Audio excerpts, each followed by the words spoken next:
This is Mehreen and I'm going to talk about what happened. But then I cannot go for the facts that how it happened.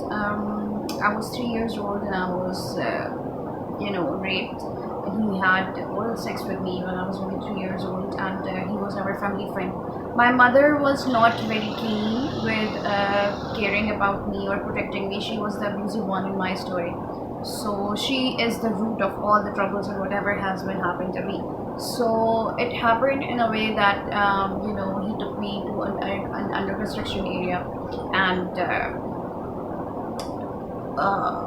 yeah, and he did things to me. So I'm still not ready to talk about it in public. And then that happened, and then I couldn't understand, and I told my mother. But I remember as a child telling my mother about it, but then she wasn't caring enough, and she didn't stop from sending me to that person.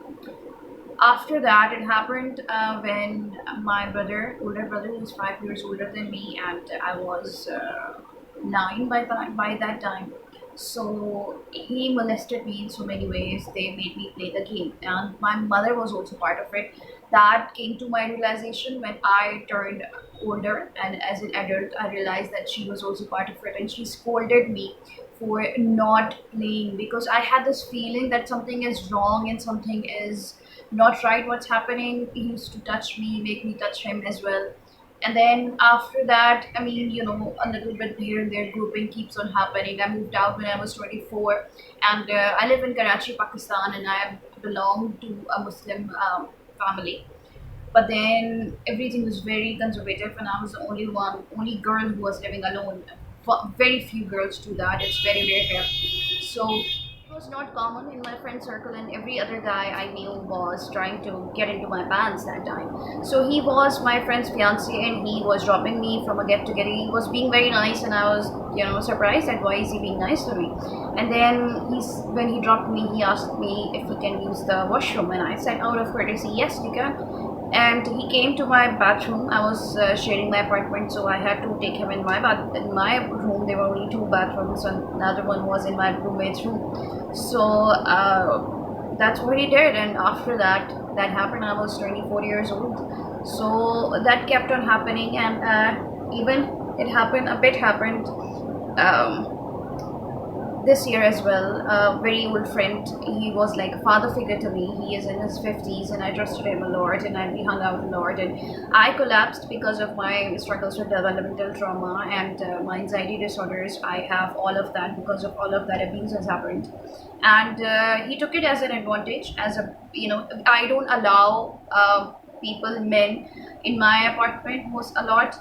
There are very few friends who are allowed to come because of what happened when I was 24. Now I'm 34, and thing again happened. He came on me, and he started, kissing me and touching me, and he took. I mean, to the extent that he took off my shirt, and I was in bed for 6 days. I was not feeling well. I hadn't eaten enough in 6 days, and I was on antidepressants. I had a lot of medication in my mind, and I was sleeping throughout. I didn't know what's happening. I had a nervous breakdown, and that's what he did on the sixth day. Instead of asking me if I need something or if I have eaten or anything, I had to deal with his shit basically. So that's very painful.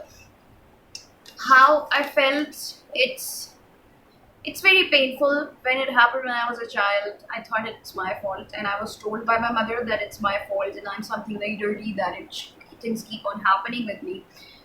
With my brother, I did not know, but there were other things happening as well. I was physically and emotionally abused as well by my mother, and then my father also, followed her because she had all the commands in the house. And after that, when this thing happened a few days ago in January to February, I think, 2020. So that was heartbreaking because I promised myself that nobody is going to touch me ever again. I felt so disgusted of my body, of myself, and I felt that I am some little piece of garbage who had no presence, or anyone can come and touch me without my consent, or do anything to me, my like or dislike or consent or decision making or anything. That doesn't matter. I felt like an object all these years. It's been 30 years almost. I'm 34 now, and I'm be 35 in August. So it feels disgusting. It feels unsafe in my own house, in my own apartment, in my own bed. I don't feel safe, and I have to deal with all of that socially as well. That how to talk about it, or how to live with it. It has affected me a great deal emotionally and physically, and psychologically as well. So I had to deal with that. It feels very unfair also, that I wish I feel very angry at times, and I do want to do things with them. I wish I could do things to them, same thing, but it's not the answer. It's not going to stop anything or make anything better. So, and most of the time I could not do anything. This recent one, I could stop him before it goes further.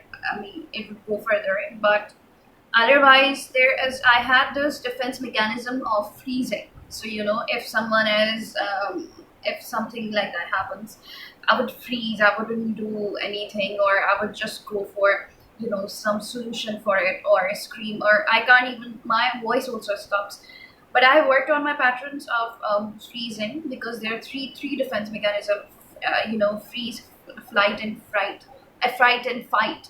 So most of the time in my regular life, I'm mostly fighting or pushing people away, so they don't hurt me in this way, and it's not fair. That's what I feel. With intimacy, I was very scared of having it for a very long time. And recently, I have broken my patterns. I've worked a lot through my meditation routine and yoga, and I've worked on my traumas, because it stays in your body. So recently, now that I'm 34 years old, now I have told myself that if someone is coming close to me without my consent, I can fight, in that moment, and I can stop them. I don't have to please them, or I have to, or if there is someone who I can trust, and I need to be able to enjoy as well. But it's difficult. It's very difficult. I'm still single, and I'm not.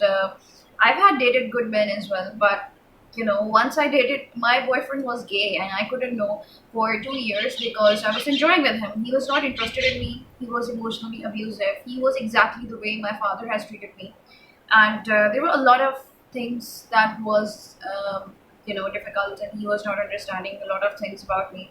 So that happened because of that, because of my pattern. And it comes in my society also, in Pakistan, in Karachi. It's a big taboo. I cannot talk about it openly. I cannot even say this three-letter word, sex. And being a single person, I have to keep away from men, or I have to be single and live a very pious life. Then I'm accepted. Or the kind of material and the kind of content I'm talking about. I make vlogs now, and I'm talking openly about what has happened to me, and after effects, and I'm talking about awareness for sexual abuse as well. But then this three-letter word, sex, is still a big taboo. I cannot say that, someone can come and do things with me without my consent and leave, and it's my fault. And there are so many disgusting questions that you have to go through, that you end up not mentioning it eventually.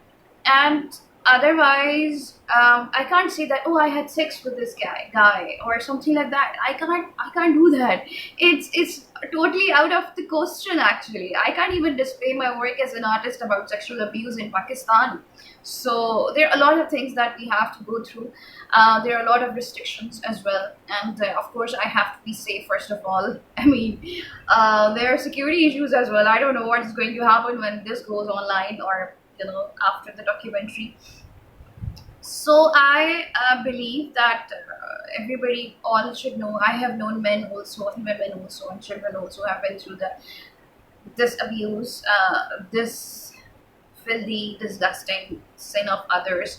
So I would say, it's not your fault. First of all, remember that it's not your fault. It's their shame. It's not your shame.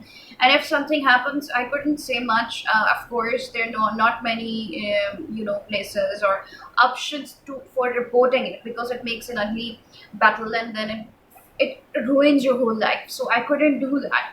But if it's happening with your child or anyone in your family, trust them. If it's happening with you, then I don't know, you have to speak up. You have to tell the person to stop it from the beginning. Don't trust people very easily. I trusted someone and I thought that person will, understand or stop it or anything. But those who are pedophiles or, rapists or some, or I would say perverts as well, because they want to touch you, molest you, grope you in the market or in the house or anywhere you're in a party and that happens, and then it's your fault. I was told you should not go out or have fun or enjoy your life. That's how people treat you. So live your life without any shame, without answering any questions, because eventually they are not going to understand. After all, those who have not been through, they are not going to understand it. You need to take care of yourself, hug yourself, nurture yourself, love yourself. It's not your fault. You are a human being. What they did to you, it's their shame, it's their sin, it's not yours. And take care.